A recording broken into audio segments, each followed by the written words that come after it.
Hello students. आज के इस वीडियो में हम लोग गोलीय दर्पण का फोकस तथा फोकस दूरी को समझने का प्रयास करेंगे। हम जानेंगे कि गोलीय दर्पण में फोकस या मुख्य फोकस क्या होता है तथा फोकस दूरी किसे कहते हैं। तो आइए समझते हैं। जैसा कि आप जानते हैं कि यह जो गोलीय दर्पण होता है, स्फेरिकल जो मिरर है वह दो तरह का होता है। एक होता है अवतल दर्पण।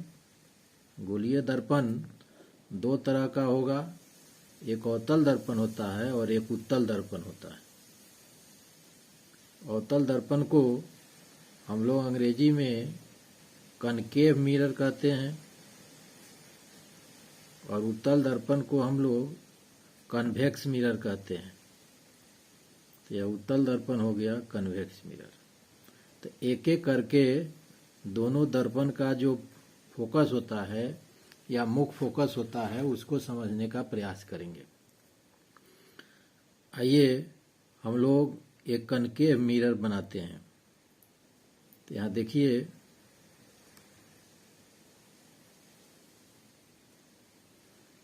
इस भाग को पेंट कर दीजिए। तो परावर्तक सतह इधर हो गया। यहाँ हम देख रहे हैं कि परावर्तक सतह जो है वह धंसा हुआ है। तो जिस दर्पण का परावर्तक सतह भीतर की तरफ हो या धंसा हुआ हो उस दर्पण को हम लोग अवतल दर्पण कहते हैं। अवतल दर्पण हुआ। अवतल दर्पण का एक वक्रता केंद्र होता है जिसे हम लोगों ने पिछले वीडियो में पढ़ा है, और यहाँ दर्पण का ध्रुव है, इसको हम लोग P कहते हैं। हम जानते हैं कि वक्रता केंद्र और ध्रुव से गुजरने वाली सीधी रेखा को हम लोग मुख्य अक्ष कहते हैं या प्रिंसिपल एक्सिस कहते हैं। तो यह जो लाइन है, यह जो रेखा है, यह जो सीधी रेखा है, स्ट्रेट लाइन है, यह वक्रता केंद्र, दर्पण के वक्रता केंद्र और ध्रुव से होकर गुजर रही है।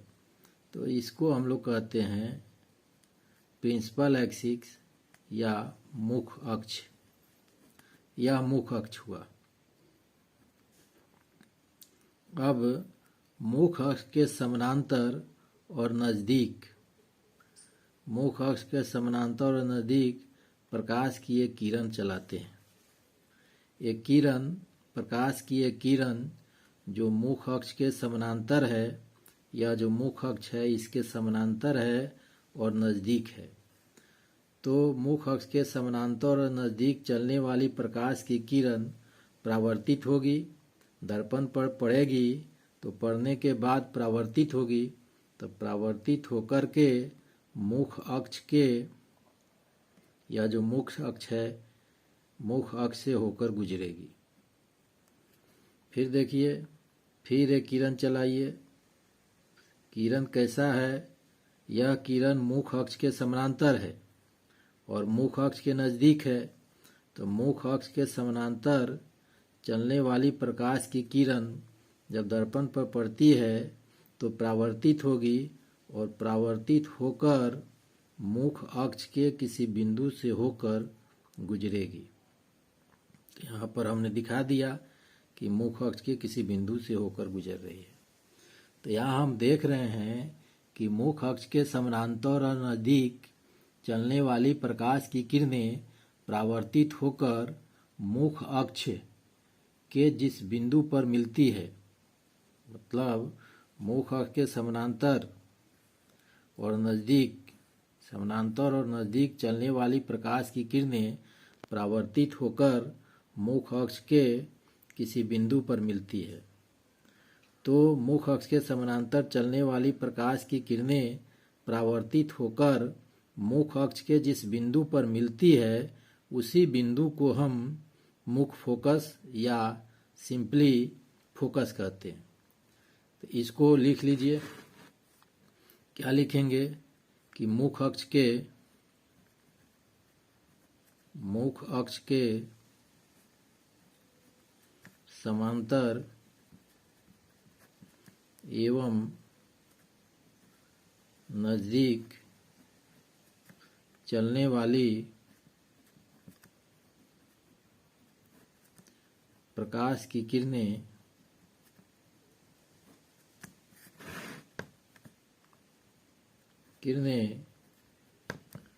परावर्तित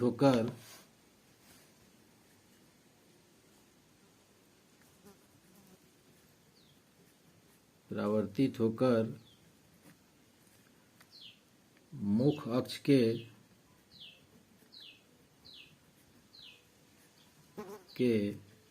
जिस बिंदु पर मिलती है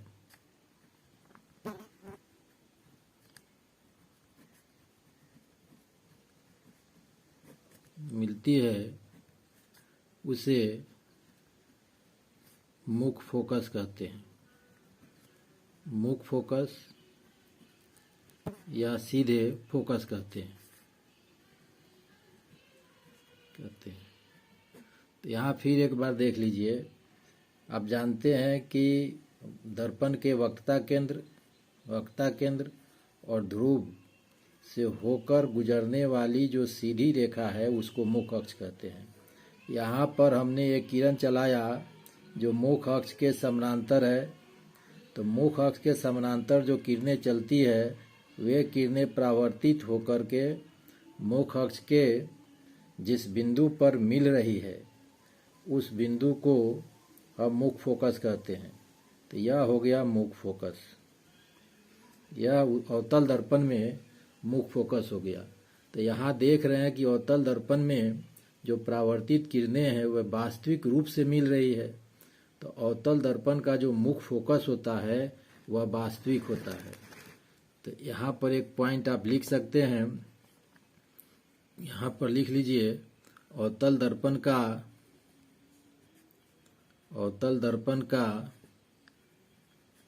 मुख फोकस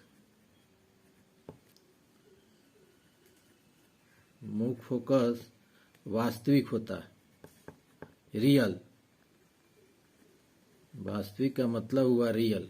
रियल है इसलिए रियल है क्योंकि यहाँ पर परावर्तित किरणें वास्तव में मिल रही है, वास्तविक होता है। अब देखिए, अब हम उत्तल दर्पण में मुख फोकस को देखेंगे। तो यहाँ पर अवतल दर्पण का मुख फोकस हमने समझा। अब हम उत्तल दर्पण का मुख फोकस समझेंगे। तो आइए हम एक दर्पण का उत्तल दर्पण की रचना करते हैं। अब इस भाग को जब आप पेंट कीजिएगा तो इसका परावर्तक सतह इधर हो गया। तो आप देख रहे हैं कि परावर्तक सतह उभरा हुआ है, इसीलिए उत्तल दर्पण है। अब उत्तल दर्पण में वक्रता केंद्र जो होता है वह दर्पण के पीछे होता है। पिछले वीडियो में हमने समझाया है इसको। तो यह वक्रता केंद्र हो गया। और दर्पण का जो मध्य बिंदु होता है, जो मिडिल पॉइंट होता है, उसको हम ध्रुव कहते हैं। और वक्रता केंद्र और ध्रुव से होकर गुजरने वाली सीधी रेखा को हम लोग मुख अक्ष कहते हैं। तो यह मुख अक्ष हो गया। उत्तल दर्पण में मुख अक्ष हुआ। अब आप प्रकाश की एक समानांतर किरणें चलाइए। यहाँ से प्रकाश की समानांतर किरणें जो मुख अक्ष के समानांतर है हम चलाते हैं। मुख अक्ष के समानांतर प्रकाश की किरणें चल रही है। तो आप जानते हैं कि जब प्रकाश की किरणें मुख अक्ष के समानांतर चलेगी और दर्पण पर पड़ेगी तो परावर्तित होगी। तो यहाँ से किरणें परावर्तित हो रही है, परावर्तित हो गई।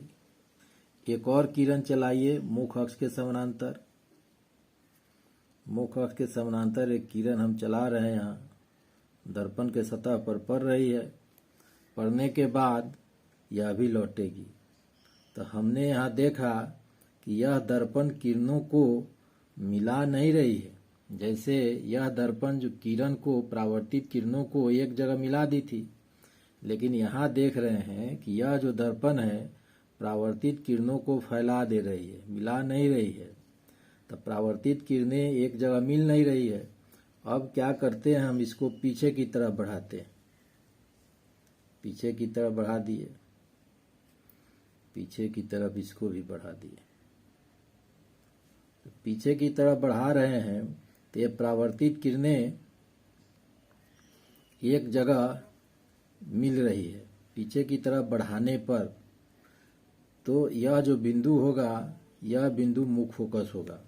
अब इसका डिफिनीशन कैसे देंगे हम, तो मुख्य अक्ष के समानांतर चलने वाली प्रकाश की किरणें परावर्तित होकर, मुख्य अक्ष के समानांतर चलने वाली प्रकाश की किरणें परावर्तित होकर मुख्य अक्ष के किसी एक बिंदु से आती हुई प्रतीत होती है। अब देखिए, मुख्य अक्ष के समानांतर किरणें चल रही है, यह किरणें परावर्तित हो जा रही है। अब इधर से कोई देखेगा तो उसको लगेगा, इधर से कोई देखेगा या इधर से कोई देखेगा तो उसको लगेगा यह किरणें मुख्य अक्ष के किसी एक बिंदु से आ रही है। तो मुख्य अक्ष के जिस बिंदु से आती हुई प्रतीत होती है, उसी बिंदु को हम मुख्य फोकस या सिंपली फोकस कहते हैं। फिर से एक बार देखिए, यहाँ पर प्रकाश की किरणें हम चला रहे हैं, तो प्रकाश की किरणें मुख्य अक्ष के समानांतर चल रही है। तो मुख्य अक्ष के समानांतर चलने वाली प्रकाश की किरणें परावर्तित होकर मुख्य अक्ष के किसी एक बिंदु से आती हुई प्रतीत होती है। मुख्य अक्ष के उस बिंदु को मुख्य फोकस कहते हैं। यहाँ पर हम देख रहे हैं कि मुख्य अक्ष हुआ या मुख्य अक्ष के समानांतर चलने वाली प्रकाश की किरणें जब परावर्तित होती है तो इधर से जो देखने वाला होगा उसको लगेगा कि यह जो किरण है मुख्य अक्ष के किसी एक बिंदु से आ रही है। तो उस बिंदु को हम मुख्य फोकस कहते हैं। तो इसका डिफिनीशन हम लोग लिख सकते हैं, देख लीजिए। मुख्य अक्ष के समानांतर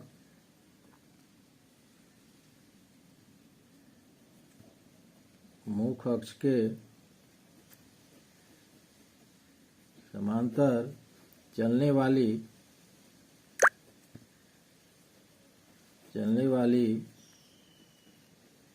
प्रकाश की किरणें परावर्तित होकर मुख्य अक्ष के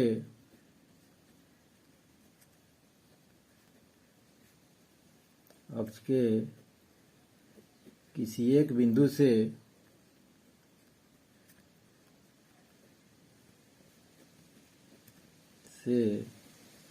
आती हुई प्रतीत होती है।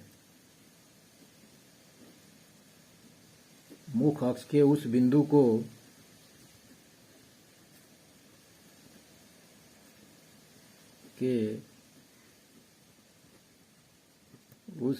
को मुख्य फोकस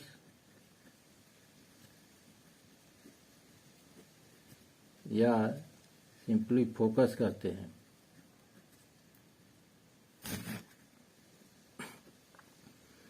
तो यहाँ देख रहे हैं कि परावर्तित किरणें मुख्य अक्ष के किसी एक बिंदु से आती हुई प्रतीत हो रही है। ऐसा होता नहीं है, लेकिन आपको लगता है। ऐसी स्थिति में उत्तल दर्पण का जो मुख्य फोकस होता है वह काल्पनिक होता है। तो यहाँ पर लिख लीजिए। और एक चीज और देखिए, उत्तल दर्पण का जो फोकस होगा वह दर्पण के पीछे होगा, और अवतल दर्पण में जो फोकस होगा वह दर्पण के सामने होगा। इसको भी ध्यान रखना है। अवतल दर्पण में फोकस दर्पण के सामने होता है और उत्तल दर्पण में फोकस दर्पण के पीछे होता है। तो यहाँ उत्तल दर्पण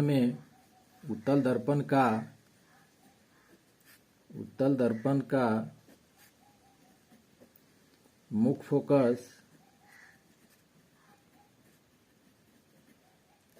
फोकस काल्पनिक होता है। काल्पनिक मतलब वर्चुअल होता है। अब देखिए फोकस दूरी। अब समझिए फोकस दूरी क्या है। फोकस दूरी जिसको अंग्रेजी में हम लोग कहते हैं फोकल लेंथ। फोकल लेंथ क्या है? दर्पण अवतल हो या उत्तल हो, एक एक करके देख लीजिए। यह अवतल दर्पण हो गया, यह दर्पण का ध्रुव हो गया और दर्पण का वक्रता केंद्र हो गया। दर्पण के ध्रुव और वक्रता केंद्र को वक्रता केंद्र से गुजरने वाली सीधी रेखा मुख अक्ष हो गया। अब यहाँ पर कहीं फोकस होता है, जो अभी आपने देखा। तो यहाँ देख रहे हैं कि ध्रुव और फोकस के बीच जो दूरी है, इसी दूरी को हम लोग फोकस दूरी कहते हैं। दर्पण के गोलीय दर्पण के ध्रुव और मुख फोकस के बीच की दूरी को फोकस दूरी कहेंगे। उत्तल दर्पण में भी यही बात है। उत्तल दर्पण में देखिए, यह वक्रता केंद्र हो गया, यह ध्रुव हो गया। दोनों से होकर गुजरने वाली सीधी रेखा मुख अक्ष को मुख अक्ष कहेंगे। यहाँ पर एक काल्पनिक मुख फोकस हो गया और ध्रुव और मुख फोकस के बीच की जो दूरी है वह फोकस दूरी। तो यहाँ पर आप देखिए कि फोकस दूरी मुख फोकस चूंकि दर्पण के पीछे है, तो फोकस दूरी भी दर्पण के पीछे ही लिया जाएगा। यहाँ देखिए मुख फोकस दर्पण के सामने है, तो फोकस दूरी भी दर्पण के सामने लिया जाएगा। यहाँ पर मुख फोकस वास्तविक होता है, यहाँ पर मुख फोकस काल्पनिक होता है। इस तरह हमने देखा कि फोकस दूरी क्या है। तो फोकस दूरी कहने का मतलब हुआ, उसका डिफिनीशन आप दीजिएगा। कैसे दीजिएगा? कि दर्पण के ध्रुव तथा मुख फोकस के बीच की दूरी को हम फोकस दूरी कहते हैं। इसके और इसके बीच जो दूरी है, उसी दूरी को हम फोकस दूरी कहेंगे। यहाँ भी देखिए, दर्पण का ध्रुव और मुख फोकस के बीच की जो दूरी है, उसको फोकस दूरी कहेंगे। तो आज के वीडियो में हमने गोलीय दर्पण का फोकस तथा फोकस दूरी को समझा। आज के वीडियो में इतना ही। फिर मिलेंगे अगले वीडियो में। तब तक के लिए धन्यवाद।